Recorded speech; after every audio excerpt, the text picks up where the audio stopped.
Welcome to The Explainer, where we break down compelling stories. Today, we're jumping into a single, transformative day from a traveler's journey in France. A day that kicks off with some real fear, and believe it or not, ends with this unexpected feeling of family. Okay, so our story starts in a hotel room, with a feeling I think we all know. She's looking in the mirror, kind of caught in that weird space between being the hesitant tourist she knows she is and the cool, confident local she really wants to be. It's that little battle in your head right before you step out alone into a brand new country. So, the first real step of this whole journey, it doesn't even happen on a street.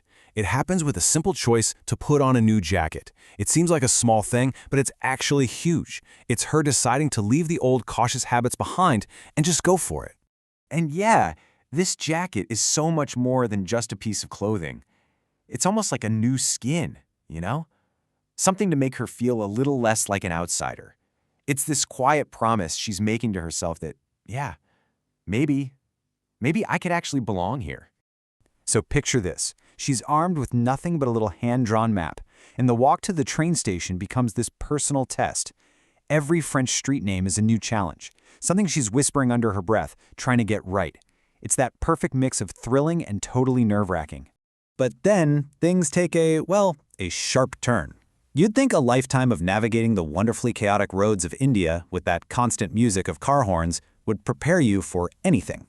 Turns out it does not prepare you for the shock of a silent French street. See, this quiet is the problem. It's deceptive. Where she's from, you hear danger coming from a mile away. But here, the silence gives you this false sense of security. It's such a huge cultural difference in how your brain is wired to stay safe, and that conditioning is about to be seriously challenged. And just like that, right in the middle of all that peace and quiet, a silver car just appears. It's a flash of speed, moving so much faster than her senses, which are trained for a completely different kind of traffic, could ever anticipate. That's the sound. The one that just stops your heart. A loud screech of tires that completely shatters the silence.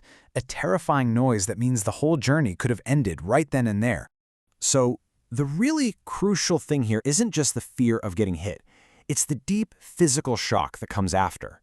That feeling of your body just giving out on you. That complete sense of vulnerability where she has to literally cling to a wall just to feel solid again. Okay, so after surviving that moment of absolute terror, the journey continues. And the whole tone of the day shifts, moving away from that harsh, scary moment on the road to the just awe-inspiring beauty of the French countryside.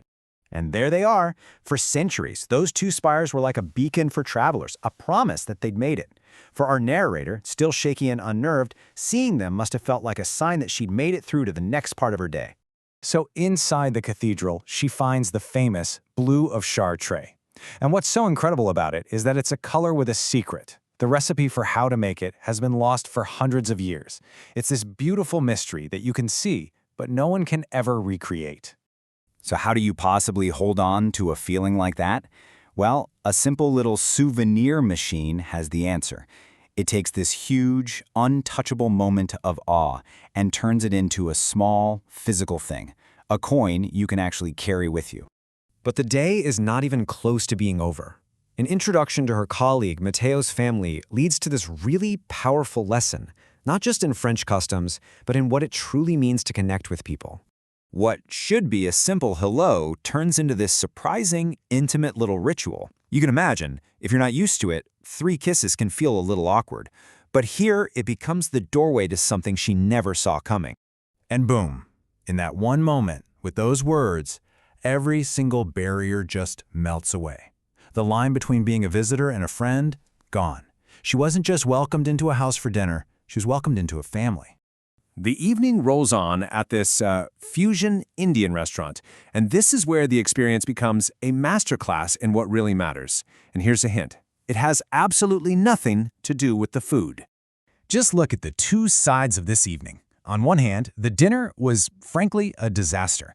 We're talking cold biryani, pakoras served with the wrong sauce.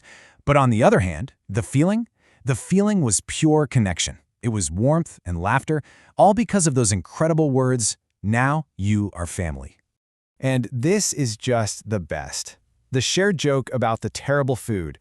Next time we eat pizza, that's what seals the deal. That moment of laughter actually created a stronger bond than a perfect 5-star meal ever could have. The bad food created a perfect memory.